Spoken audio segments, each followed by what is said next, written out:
ሰላም የዴሊ ፎረም ቤተሰቦች፣ ለድምጽ መቀየሩ በጉንፋን ምክንያት ስለሆነ ይቅርታ ጠይቃለሁ። የእስራኤል ጠቅላይ ሚኒስትር ቤንያሚን ኔታንያሁ የኢራን ከፍተኛ የብሔራዊ ደህንነት ምክር ቤት ጸሐፊ የነበሩት አሊ ላርጃኒ እንዲሁም የኢራን ባሲጅ ኃይሎች አዛዥ የሆኑት ጉላም ሬዛ ሶሌይማኒ በቴህራን በተፈጸመ ድብደባ መገደላቸውን አስታወቁ። በዛሬ ጠዋት አሊ ላርጃኒ አስገድለናል። አሊ ላርጃኒ በተግባር ኢራንን የማስተዳድረውና የወንበዶች ስብስብ የሆነው የአብዮታዊ ዘብ አለቃ ነበር። ከእሱ ጎን ለጎን የባሲጅ አዛዥን አስወግደናል።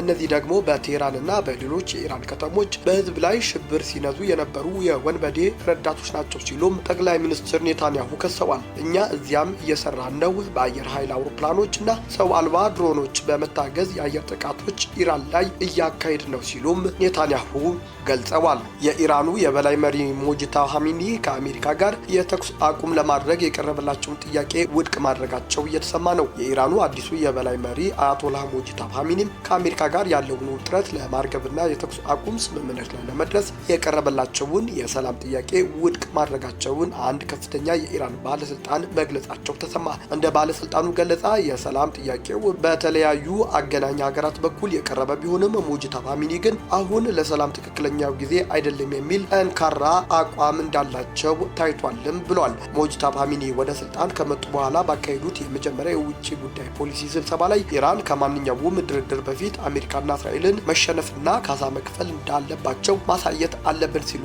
መግለጻቸው እየተሰማ ነው። መሪው የኢራን ጠንካራ አቋም በማንጸባረቅ ድርድር ሊታሰብ የሚቻለው ጠላቶቻችን ሙሉ በሙሉ ድል ከተመቱ በኋላ ብቻ ነው ሲሉም ገልጠዋል ተብሏል። በሌላ በኩል የቀጠናው ሀገራት ሁለቱ ወገኖች ወደ ድርድር ጠረጴዛ ለማምራት ጥረት ቢያደርጉም የዶናልድ ትራምፕ አስተዳደርም ድርድሩን ውድቅ ማድረጉ በተደጋጋሚ እየተናገረ ነው። ይህ በሁለቱ ሀገራት መካከል ያለው የቃላት ጦርነትና የሰላም ጥሪዎችን ውድቅ የማድረግ ሂደት በመካከለኛው ምስራቅ ያለውን ውጥረት ይበልጥ እንዲባባስ ሊያደርገው እንደሚችል የፖለቲካ ተንታኞች እያስጠነቀቁ ነው። ሞተዋል ተብለው የሚነገርላቸው ቤንያሚን ኔታንያሁ በህይወት አለው ሲሉ በተደጋጋሚ እየተናገሩ ነው። የእስራኤል ጠቅላይ ሚኒስትር ቤንያሚን ኔታንያሁ ሞተዋል ተብሎ ስለተናፈሰው የሴራ ንድፈ ሀሳብ ወሬ ከአሜሪካው አምባሳደር ማይክ ሀካቢ ጋር በለቀቁት አዲስ ቪዲዮ እንደ ትላንትናው አሹፈዋል። ሁለቱም በኔታንያሁ ቢሮ ውስጥ እየተራመዱ ሳለ አምባሳደር ሀኪም በሳቅ ታጅበው የአሜሪካው ፕሬዝዳንት ዶናልድ ትራምፕ መጥቼ ደህና መሆነውን እንዳረጋግጥ ፈልገዋል ይሏቸዋል። ኔታንያሁም አቦ ማይክ በህይወት አለው ሲሉም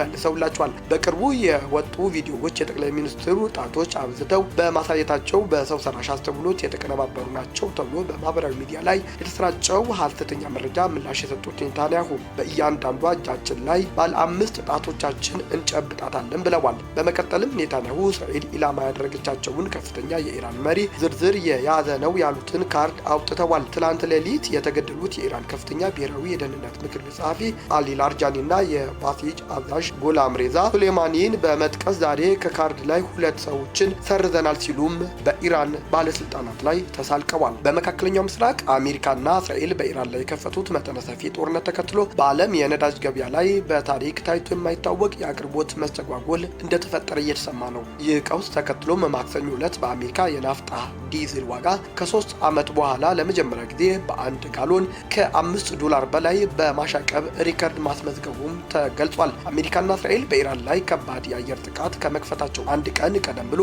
ከነበረው ታሪፍ ጋር ሲነጻጸር አሁን ላይ ብሔራዊ የናፍጣ አማካይ ዋጋ የ34 በመቶ ፈጣን ጭማሪ በማሳየት $5.04 መድረሱ እየተገለጠ ነው። ኤኤኤ የተሰኘው የአሜሪካ ጉዞ ማህበር መረጃ እንደሚያመለክተው ይህ የዋጋ ንረት ሩሲያ ዩክሬንን በመውረሯ ምክንያት የዓለም ኃይል እና የነዳጅ ገበያ ክፉኛ ከተናጋበት ከፈረንጆቹ ታህሳስ 2022 ወዲህ የታየው ከፍተኛው የናፍጣ ዋጋ ጭማሪ ነው ሲልም አስታውቋል። የብሪታንያ የመከላከያ ሚኒስቴር ዛሬ ባወጣው መግለጫ በመካከለኛው ምስራቅና በምስራቅ ሜዲትራኒያን አካባቢ የሚገኙ የሀገሪቱና የአጋሮቹን ጥቅም ለመጠበቅ በሚደረገው ጥረት በአንድ ከፍተኛ የስጋት ቀጠና ውስጥ በአንድ ምሽት ብቻ በርካታ የድሮን ጥቃቶች ማክሸፉን እወቁልኝ ብሏል። ይህ ክስተት ጦርነቱ ከተቀሰቀሰ ጊዜ አንስቶ የብሪታንያ ጦር በአንድ ምሽት ያስመዘገበው ከፍተኛ የድሮን ጥቃት የማክሸፍ እርምጃ መሆኑንም ተገልጿል። በመሬት ላይ የተመሰረተው የብሪታንያ የጸረ ድሮን መከላከያ ክፍል ይህንን የድሮን ማክሸፍ ግዳጅ የፈጸመ ሲሆን የሀገሪቱ የጠፈር እዝ በበኩሉ የኢራን የሚሳኤል ማስወንጨፍ እንቅስቃሴ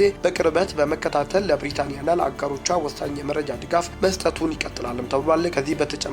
ከዚህ በተጨማሪም ታይፈንና ኤፍ-35 የተሰኙ የብሪታንያ የጦር አውሮፕላኖች በኳታር፣ ባህሬን፣ የተባበሩት አረብ ኤሚሬትስ፣ ዮርዳኖስና በምስራቅ ሜዲተራኒያን አየር ክልል ላይ የመከላከያ ቅኝታቸውን አጠናክረው ይቀጥለዋልም ሲሉ ምንጮች እየገለጹ ነው። በተለይም በጦርነቱ ወቅት በኢራን ድሮኖች ኢላማ እየተደረገች በምትገኘው ቆጵሮስ ደሴት ላይ ለሚገኙ የብሪታንያ ሉዓላዊ የአየር ኃይል ጦር ሰፈር ጥበቃው ተጠናክሮ መቀጠሉም ተገልጿል። ይህ ወታደራዊ እንቅስቃሴ እየተካሄደ ያለው በዋሽንግተንና በለንደን መካከል የፖለቲካና የስትራቴጂክ ልዩነት ጎልቶ በወጣበት በዚህ ወቅት መሆኑ የብዙዎች ትኩረት እየሳበ እንደሆነም ተገልጧል። የአሜሪካው ፕሬዝዳንት ዶናልድ ትራምፕ የብሪታንያው ጠቅላይ ሚኒስትር ኪር ስታርመር በኢራን የተዘጋውን የሆርሙዝ የባህር ወሽመጥ ለማስከፈት የጦር መርከቦቻቸውን ላለመላክ የወሰዱት አቋም በጽኑ እየተቹ ነው። ትራምፕ በኢራን የተዘጋው የሆርሙዝ ባህር ወሽመጥ ደህንነት ለማስጠበቅ አሜሪካ ላቀረበችው የትብብር ጥያቄ አብዛኞቹ የኔቶ ሀገራት ፈቃደኛ ለመሆናቸውን አስታወቁ።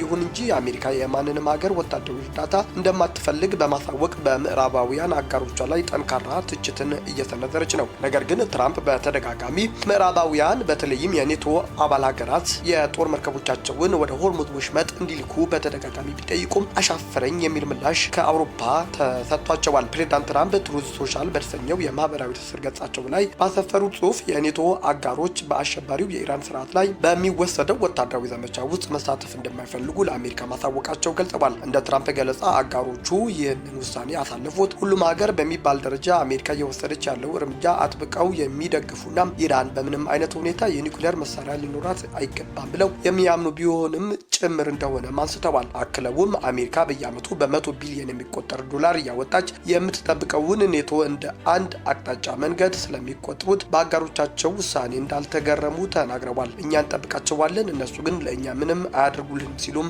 ትራምፕ ተችተዋል። በምንፈልጋቸው ጊዜም ከጎናችን የሉም ሲሉም ቅሬታቸውን አሰምተዋል። በትራምፕ መግለጫ መሰረት የአሜሪካ ጦር የኢራንን ወታደራዊ ኃይል ሙሉ በሙሉ አውድሟል። የኢራን የባህር ኃይል፣ የአየር ኃይል፣ የጸረ አየር መከላከያና የራዳር ስርዓቶች መውደማቸውን እንዲሁም ከምንም በላይ ደግሞ በየደረጃው ያሉ የሀገሪቱ አመራሮች ደግሞ በአሜሪካም ሆነ በዓለም ላይ ስጋት በማይፈጥር ሁኔታ መወገዳቸውን ፕሬዝዳንት ትራምፕ ገልጠዋል። ፕሬዝዳንቱ አሜሪካ ባስመዘገበችው በዚህ ታላቅ ወታደራዊ ስኬት ምክንያት የኔቶ ሀገራትም ሆነ እንደ ጃፓን፣ አውስትራሊያ ወይም ደቡብ ኮሪያ ያሉ አጋሮቻችን እርዳታ ከእንግዲህ እንደማትፈልግ አጽንኦት ሰጥቼ መናገር ፈልጋለሁ ብለዋል። ትራምፕ በመልእክታቸው ሲያጠቃልሉም እጅግ ሀያል የሆነችው የአሜሪካ ፕሬዝዳንት እንደመሆነ የምናገረው ነገር ቢኖር እኛ የማንንም ሰው እርዳታ አንፈልግም በማለት የሀገራቸውን ፖለቲካዊና ወታደራዊ የበላይነት እዩልኝ ሲሉም ተናግረዋል። የፈረንሳይ ፕሬዝዳንት ኢማኑኤል ማክሮን አሁን ባለው የጦርነት ውጥረት ውስጥ ፈረንሳይ የሆርሙዝ ባህር ወሽመጥ ለማስከፈትም ወይም ነፃ ለማውጣት በሚደረግ ማንኛውም ወታደራዊ ዘመቻ ላይ ፈጽሞ እንደማትሳተፍ በይፋ ዳግመኛ አስታውቀዋል። በመካከለኛው ምስራቅ ያለው ወቅታዊ ቀውስ ለመምከር በተጠራው የሚኒስትሮች ምክር ቤት ስብሰባ መክፈቻ ላይ ንግግር ያደረጉት ፕሬዝዳንቱ ሀገራቸው የዚህ ጦርነት አካል አለመሆኗን አጽንኦት ሰጥተው ገልጠዋል። ማክሮን በንግግራቸው እኛ የዚህ ግጭት ተሳታፊ አይደለንም፣ በመሆኑም ፈረንሳይ አሁን ባለው ነባራዊ ሁኔታ የሆርሙዝ የባህር ወሽመጥ ለማስከፈት በሚደረግ ዘመቻዎች ውስጥ ፈጽሞ አትገባም ሲሉም የሀገራቸውን የማያወላውል አቋም ግልጽ አድርገዋል። ይሁን እንጂ ፈረንሳይ ሙሉ በሙሉ ከቀጠናው የደህንነት ጉዳይ ራሷን አላገለለችምም ብለዋል ፕሬዝዳንቱ አክለውም አሁን ያለው ግጭትና ጦርነት መቋጫ ሲያገኝ በቀጠናው ደህንነቱ የተጠበቀ ነፃ የባህር ላይ ጉዞ እንዲኖር ለማረጋገጥ የሚያስችል ዓለም አቀፍ ጥምረት ከወዲሁ በመዘጋጀት ላይ ይገኛል ሲሉም ፍንጭ ሰጥተዋል። ይህ የፕሬዝዳንት ማክሮን መግለጫ የአሜሪካው ፕሬዝዳንት ዶናልድ ትራምፕ አውሮፓውያን አጋሮቻቸው በሆርሙዝ ወሽመጥ ወታደራዊ ጣልቃ ገብነት እንዲያደርጉ ያቀረቡት ጥሪና ጫና አውሮፓ በተግባር ውድቅ ማድረጓም ይበልጥ የሁለቱ ሀገራት ወዳጅነት ጥያቄ ውስጥ የሚከት እንደሆነም እየተሰማ ነው። የአሜሪካ ብሔራዊ የጸረ ሽብር ማዕከል ዳይሬክተር የሆኑት ጆሴፍ ኬንት በአሜሪካና በእስራኤል ጥምረት በኢራን ላይ እየተካሄደ ያለው ጦርነት አጥብቀው በመቃወም ከኃላፊነታቸው መልቀቃቸው አስታወቁ። ኃላፊው ለፕሬዝዳንት ዶናልድ ትራምፕ የጻፉትና በማህበራዊ ትስስር ገጻቸው በኤክስ ላይ ይፋ ያደረጉት የመልቀቂያ ደብዳቤ ኢራን በሀገራችን ላይ የደቀነችው ምንም አይነት የቅርብ አፋጣኝ አደጋ አልነበረም ሲሉም የጦርነቱ አግባብነት ተችተዋል።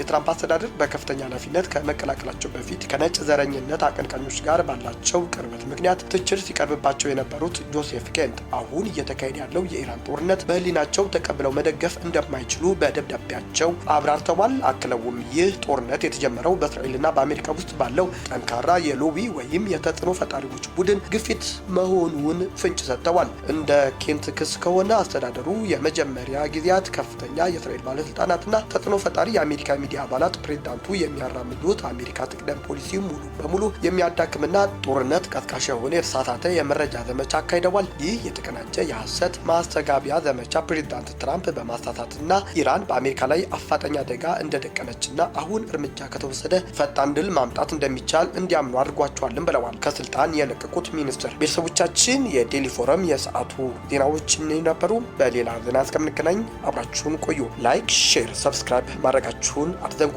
ዜናዎቻችን ከወደዳችሁ ላይክ አድርጉ። ለሌሎች ወዳጆችም እንድንደርስ ሼር አድርጉልን። ሰብስክራይብ ማድረጋችሁን አትርሱ። ሰናይ ጊዜ